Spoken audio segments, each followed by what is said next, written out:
Jay here, Stretford, Paddock. This is the Paper Talk. As you can see, I'm not Old Trafford. We're in the studio this morning, giving you the latest news and updates from Manchester United Football Club. And as you would expect, there's quite a lot of transfer stories doing the rounds this morning. Manchester United heavily linked with some player called Jadon Sancho or something? Jadon Sancho? Yeah. Lots of stories this morning, following on from last night, about how that move looks like it's edging ever closer. There's also some stories about other players that we're interested in, including a bit of a left field one in terms of a midfielder we're looking at from Spurs. Goes by the name of Harry Winks. Didn't see that one coming, so we'll be getting into that. And Kieran Trippier as well, who apparently has been making sort of plans to move back to the Northwest. He's originally from Bury. I'll let you decide whether Bury's in Manchester or not. We have this argument every time we're on the lives. I think it is, but some people say it isn't. So he's been looking at houses in Northwest, according to reports in Athletics. We'll be getting into that as well. And also the fact that Manchester United have released 8 players out the door.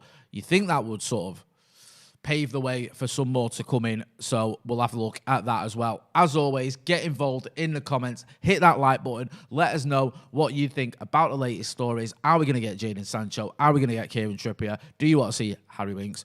Let us know what you think about it all the time. Lots of people already. Matty Ecclesall says, Jay Berry is great at Manchester. I'm afraid to say, yeah, I get that. Thanks, Matty. Maurice Varela says, Jay, you've become my favourite presenter on Stretford Paddock. That's what I like to hear. Right, shall we move on anyway? Jadon Sancho. I mean, listen, this one has been rumbling on. It will rumble on. We know that United have been in for him now for about 12 months, if not longer. But it looks like, as the graphic says, it's edging closer. Manchester United have begun negotiations. And these negotiations, when you say have begun negotiations, these negotiations have been going on, but it looks like there's sort of a pathway to the transfer happening this time round. Last summer, we had these negotiations. Dortmund wanted £120 million, I think, or around 120 million euros, sorry. Manchester United weren't willing to pay that. Now, what happened there was, according to most of the reports that we gather, Manchester United felt that Dortmund would eventually back down, would eventually say, okay, we'll take closer to 90 million or whatever the fee Manchester United were willing to pay. That didn't happen. Dortmund set a deadline. When that deadline passed, Manchester United still felt they could get Jadon Sancho. Dortmund were having none of it. You got to remember as well, last summer, things were very different than they are now. Jadon Sancho had, I think, 3 or 4 years left on his contract. He had an extension that had sort of kicked in.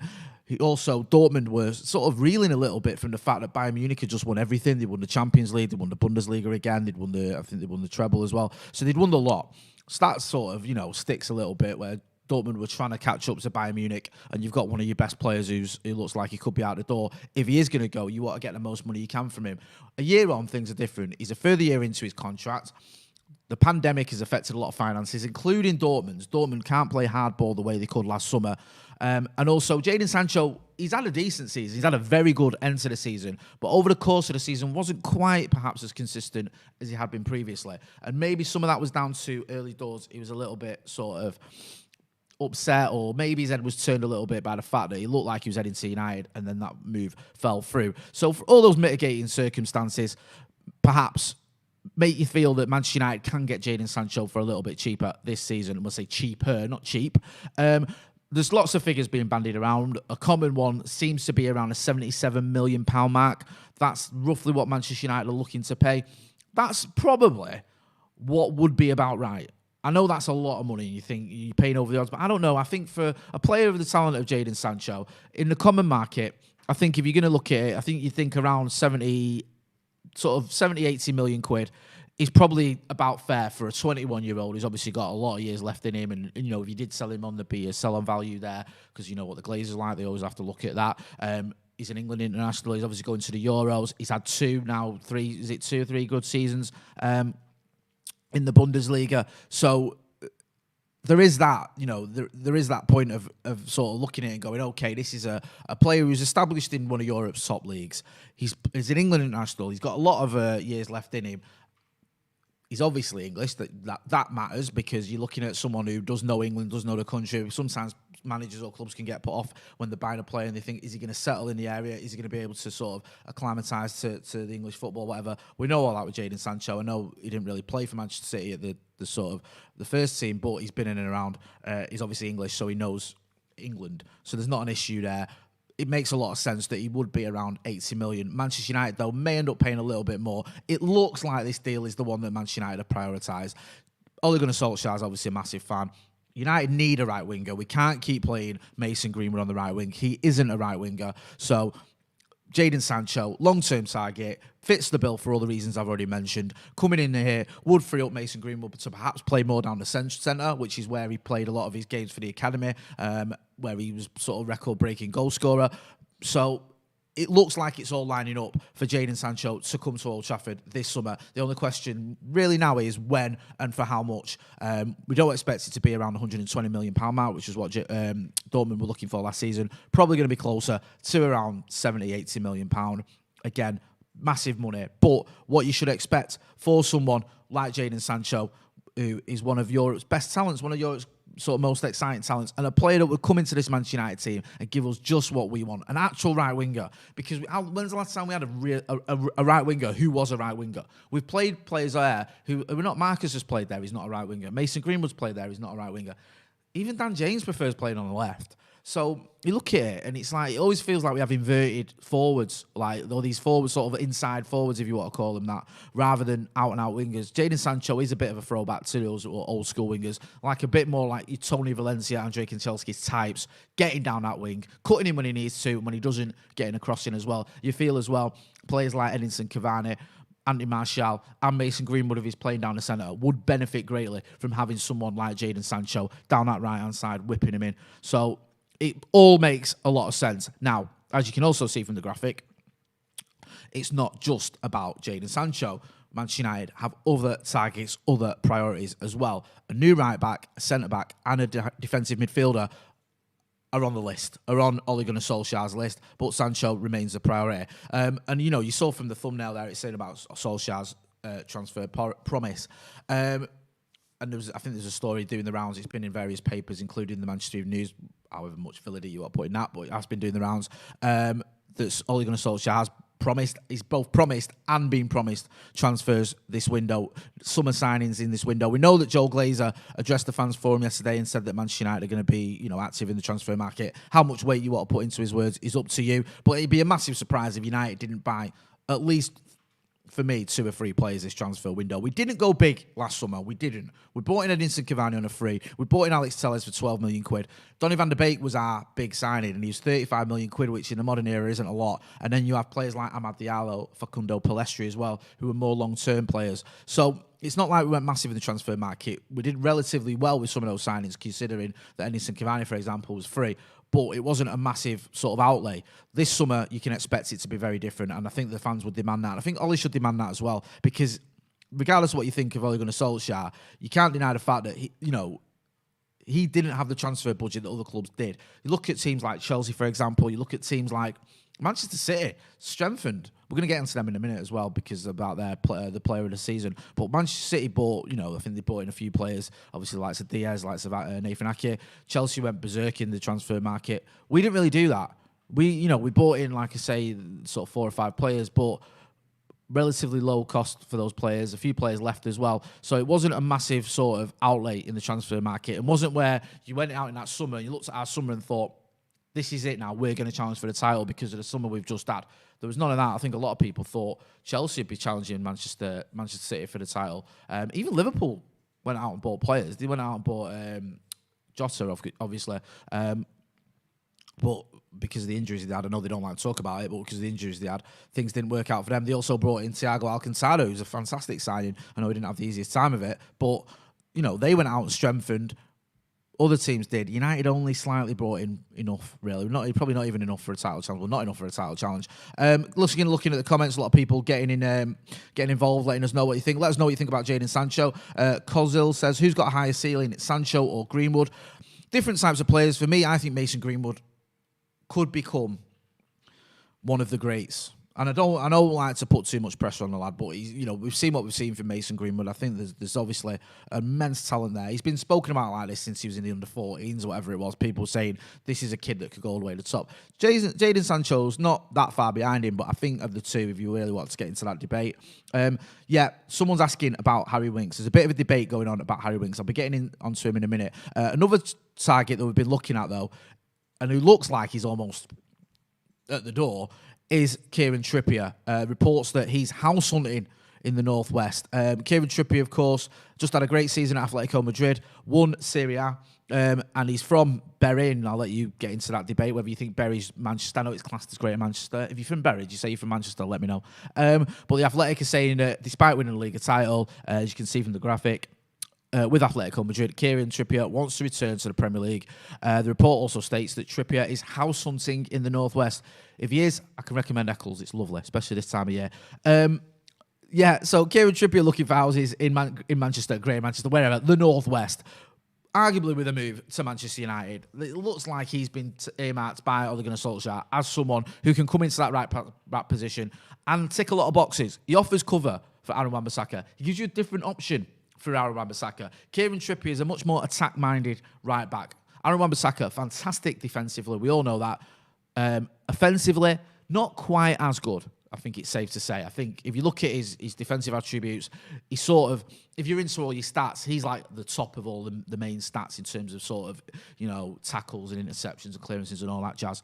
When it comes to assists and things like that, he isn't up there with the likes of Trent Alexander-Arnold. He's not awful going forward. I think sometimes he gets a little bit of undue criticism, Aaron Wan-Bissaka, when it comes to what he offers going forward. But he isn't elite going forward. I think that's pretty safe to say. And there has been reports that some of the coaching staff and all, they've looked at it and felt that, like, almost at times, teams are giving Aaron Wan-Bissaka space because they know he's not as adept at getting forward, and we don't rely on him as much for crossing it in, and they feel like someone like a Kieran Trippier perhaps would give us another option. It would be a better option going forward as a right back. So it kind of makes sense. The reason I like this sort of the Kieran Trippier transfer is I'm not like, Kieran Trippier for me wouldn't be like the main target. I'd be like, oh, we must get Kieran Trippier. A right back who arguably, if everyone's fit, probably won't even get in the team. He's probably going to have to sort of rotate a little bit. But he's 30 years old. He's got bags of experience. He's just had a very good season winning the Liga. If you care about that sort of thing, he knows the area, he knows the country. He's not going to come here and go like, oh, I'm not settling or whatever. And also, because he's 30, I think that paves the way for him to spend a few seasons at United, Aaron Wan-Bissaka to kick on, and Ethan Laird as well, to maybe go out on loan again next season. Just had a fantastic loan spell at Kenny Dons. He's more of a wing-back, really. I think they used him as a winger at times. He could be another option for Aaron Wan-Bissaka long-term. So if Kieran Trippier comes in, that doesn't mean that Ethan Laird has to go out permanently. It just means that maybe he can go out on loan again, and in a couple of seasons, he'll be the understudy to Aaron Wan-Bissaka, or him and Aaron Wan-Bissaka can alternate or whatever. It just makes a lot of sense for me, this move. And you wouldn't expect him to sort of cost the earth as well, because obviously, if we are going to go for Jadon Sancho, and we are going to bring in other players as well, you said earlier on, I said that there's the talk of us buying a midfielder and a defender as well, maybe even a striker, then you're not going to go out and spend 60 million on a right back. You're just not going to do that, especially a right back who isn't going to be first choice. Everyone will sort of look at what Alex Telles did for Luke Shaw. I think that's slightly different. People have said that Alex Telles gave Luke Shaw a bit of a kick up the backside, maybe motivated him a bit more. I think, hang on a minute, my place isn't assured. Maybe it did. Maybe it just gave him a little bit of a breather at times. Who knows? Aaron Wan-Bissaka could do with a little bit of a breather. I think he played 50-odd games last season, 54 games, was it? Something like that. I think he started more games than any right back in Europe. Some crazy stat. And he doesn't get enough credit for that, because people always look at Harry Maguire and go, Harry Maguire, the best ability is availability. He's always available. So's Aaron Wan-Bissaka, who plays a lot of football. So I think having that option to rotate, having a different type of right back as well would be good for us as well. We'll get on to Harry Winks, because loads of you in the comments are talking about Harry Winks.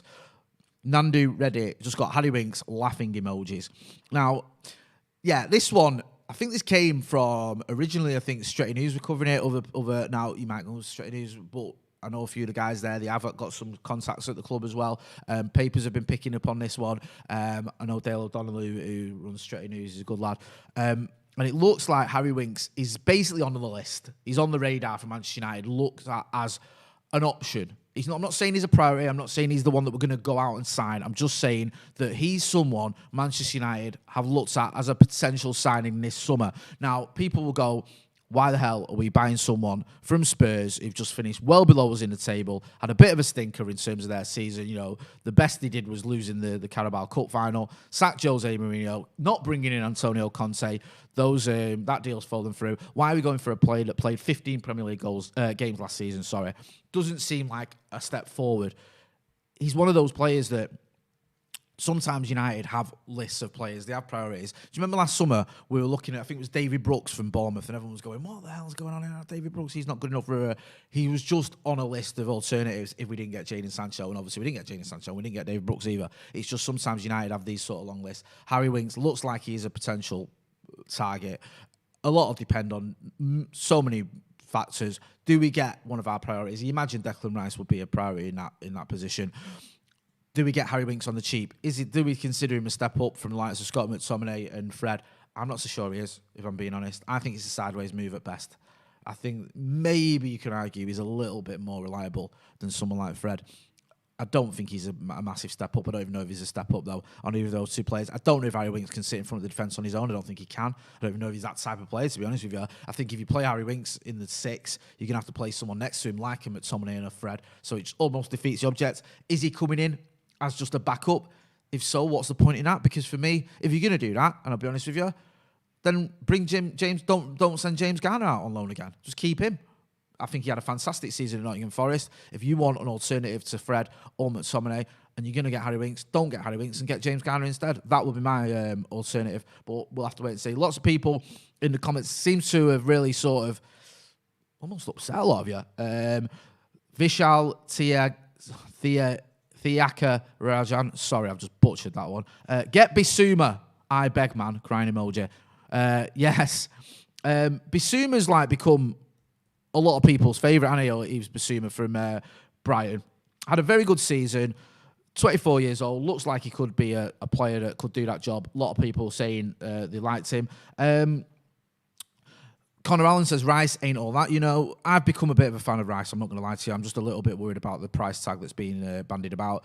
Amaya Gakale says Winks is not better than McTominay. Varun says Harry Winks feels like a filler just because we need a DM. Kjed Rodriguez says Winks is crap. I've watched him in a lot of Spurs games. Roshan Kamath makes a good point. I think they are targeting the wrong Harry from Spurs. Yes. If you want a Harry from Spurs, maybe you go with a lad that scores like 30 odd goals a season rather than the midfielder that's just played 15 Premier League games. Sorry, I keep saying that. And probably isn't better than the current options we've got. But we'll wait and see what happens with that one. We'll keep tabs on it. I feel like the thinking here is, the thinking is that if we do get Jadon Sancho, if we do get Kieran Trippier, if we say we have a sort of a transfer budget of around 150 million quid, we get Sancho and Trippier, how much does that leave? If we get those two players for, say, 80, 90 million, it leaves you 60 million. Do you get Declan Rice for that? Probably not. Maybe you get someone like a Winks in for 25 million, it leaves you 35, 45 million to buy another player. I'm speculating. I don't know. Maybe you can get Winks, you get someone like Koundé in from Sevilla, is it? And then it's like, not Sevilla. Yeah, it is. Yeah, sorry. Yeah, maybe you get someone like Jules Koundé in from Sevilla and Harry Winks and Jadon Sancho and Kieran Trippier. Who knows? We'll have to wait and see. Some of it may depend on what happens with Jesse Lingard, because there was talk one that maybe Jesse Lingard going as a swap deal, getting a bit of money in from him. We'll have to wait and see. Lots of ifs and buts, but Harry Winks is a name doing the rounds. No one seems that keen on him in the comments. No one seems to be sort of saying, yeah, let's get him. Lots more people prefer Bissouma. Other people mentioning Neves as well. Jason Lagan says Leicester just dying that kid from Lille. Go for Ndidi. Ndidi's a player that a lot of people have mentioned. I feel if you get him from Leicester, though, you're going to have to spend a lot of money. Leicester don't sell their players on the cheap. They will sell him, but as we know with Harry Maguire, you have to pay a premium. Leicester are a club that have owners, unlike ours, that give a toss about him. Emotionally invested in the club, have a bit of money. They don't stand in players' way when players want to move on. We've seen the likes of N'Golo Kante, Riyad Mahrez, Ben Chilwell, Harry Maguire all move on. But you have to pay for them. You have to pay decent money for them. They don't just give players away on the cheap, Leicester say. As we know, when we paid 80 million, I think rising up to 85 million for Harry Maguire. So Harry Winks isn't the one that everyone fancies, but one that's just to keep an eye on. Kieran Trippier looks like a lot more likely, and Jadon Sancho, I mean, I think the bookies, if you care about that sort of thing, have him 2-1 on to join Manchester United this summer. So they consider that almost like a done deal. Do hit that like button. Quite a lot of you watching. Give us a like on the video as well. There's been... Oh, sorry, just one. There's a good point here. Jonathan Piper says, Jay, we need first-team players, not backups. I agree. We don't catch Manchester City by buying players that aren't as good as the ones we've already got. We don't catch Manchester City by buying players that wouldn't get on City's bench. They wouldn't. I mean, no disrespect to Harry Winks. He seems like a good lad, good professional. Does he make City's bench? Does he make our bench just about? Do you know what I mean? Like, that's not... Yes, you need options, but you need better options. So I agree with what Sam Potter's just said. Jay will butcher my name. I hope I got that one right.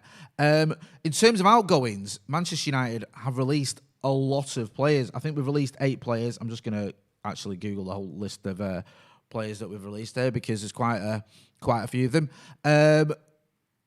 So we've gone Joel Pereira, Sergio Romero, and also Jacob Carney, I think the goalkeeper, Mark Helm, Leston Hughes, Arnaud Pujmal, Max Taylor, and Eloy Traore. Wish them all well.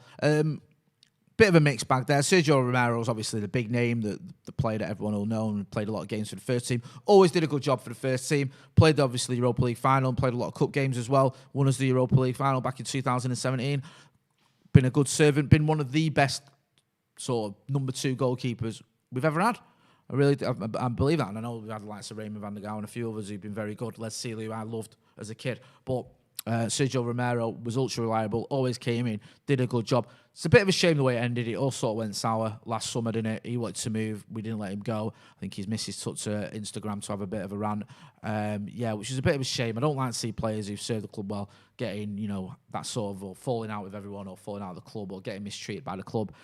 So he's moving on, and I do wish him well. Also, what I'll give a mention as well to Max Taylor, young lad there who obviously had cancer, went through chemotherapy, recovered, was in the first team squad for that trip to Kazakhstan as well, and obviously got back to playing football, and is now moving on. So wish him well. I hope one day he returns to Old Trafford, as playing for someone. I hope he has a long career, and I hope he gets a standing ovation when he does. All those players, it happens. We move on a lot of players during the summer. Sometimes, academy players doesn't quite work out for them. But we wish them all well, and also Joel Pereira, and who, again was like a reserve goalkeeper, and Sergio Romero. I'm just going to get involved in the comments as well. Any truth, Shaz0121 says, any truth in Christian Romero from Juventus? I'll tell you about Cristiano Ronaldo from Juventus. That one's been doing the rounds for a little while, hasn't it? About maybe there's going to be a swap deal with Paul Pogba. They give us money and Ronaldo, and we give them Paul Pogba. I'm not so sure. I don't know if that one's going to happen. We'll wait and see. Again, a lot of this now is just speculation, and we keep tabs on it, and we give you an update and let you know if anything does kick on. Brian says, Shane about Pujmal. Yeah, me and Dave Pritt used to do the Academy review. He's a player that Dave's always raved about. Even Jacob Carney, Dave raves about. Aman Faisal says, thoughts on Lee Grant extending his contract, Jay? Curious about that since Heaton is coming in. Yeah, it seems that some people have been questioning that one. Why would we give Lee Grant a contract extension? And why would we release Romero and Pereira and even Jacob Carney? I'm not sure what's going on with Lee Grant. Maybe just, he's sort of a positive force around the club. Maybe he's going to have some sort of goalkeeping coaching role. I'm not sure. It looks like he's renewed his contract. I'm guessing his contract is probably the lowest of any first teamers. I think he came, obviously on a free. I think he was on about, I'm speculating, but I read somewhere it was around 20, 30k a week. It's not pennies, but for Manchester United it is. So I think he's just one of those players that obviously Ole Gunnar Solskjaer likes to have around. As you can see there in the chat as well, Howson looks at Romero from Juve in our transfer review out at 4 o'clock. So Howson's going to go through all the transfer targets. Give us a subscribe if you're not subscribing to the channel. We'll put a link in the chat. If you can just put a quick link in the chat there, producer Cam.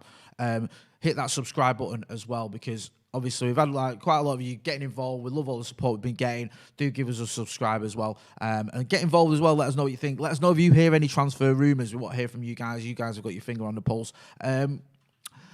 Aditya Roy says, Jay, who do you think are the DM options for us?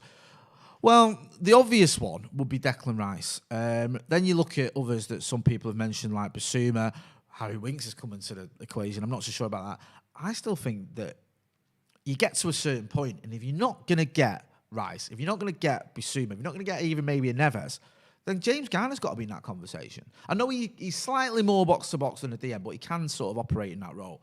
But I think that the season he's had at Forest, or half a season he had at Forest, and he was at Watford beforehand, maybe he's your next step if you're not going to get there. And I know a lot of people will want that because what see signings, and it's like, is he ready yet, and all the rest of it. But I think that if we don't get someone who is better, and you know he is better than Fred and McTominay as a signing, if you are looking at, for me, at Harry Winks or someone like that, then you may as well give Jimmy Garner a go. I think he's done really well, and I think he maybe has earned a place in the United squad. We're going to see what happens with him. Someone asking about Palestri's future. I'm not sure about that one. I know he went out on loan. He was doing all right when he for the under-23. He scored that goal against City, of course. Went on loan. We'll see what the future holds for him. Seemed like a bit of a punt that from Manchester United. I know he's only been here for like less than a year, so I don't want to write him off just yet. But it did see a little bit of a risk, not a risk, but just a sort of a gamble. Let's see if he's any good, this kid. Makeel Khan says, James Garner had a tough start at Watford, but at Forest, with faith placed in him, he was class this season. He really was. James asking, will Brandon Williams be sold if Trippier comes in? He wouldn't get any games. Brandon Williams, don't forget, can play left back as well. Didn't have the best season last season, Brandon Williams, considering the start he had 2 seasons ago, but I'm not giving up on him just yet. I'm going to wrap it up there. This has been the Paper Talk. Just a bit of a roundup. Just to recap, you've had Jadon Sancho edging closer, Kieran Trippier house hunting, Harry Winks coming out of sort of left field there. Looks like it could be on our radar. We'll keep you posted on that one. And 8 players being released from Manchester United. We will have Stephen Howson later on this afternoon with the transfer review. So he'll be looking at all the targets, all the news, rating them, whether he thinks are going to happen or not. As well, we'll have a few podcasts as well where we're looking at alternatives. We've got a great interview coming up. You might have seen Adam McCullough's socials. He's been speaking to my boyhood hero, which I'm not happy about. Do you know what I mean? He's getting his own back there, and Nick and I did the Fergie interview and all about that. But I am looking forward to watch it, and I've had a little sneak preview, and it's going to be mint. So make sure you check that out as well. I think that's out on Monday. If you're not doing, hit that subscribe button, give us a like and a share. I've been Jay Motty. This has been Stretford Paddock Paper Talk. Thanks for watching.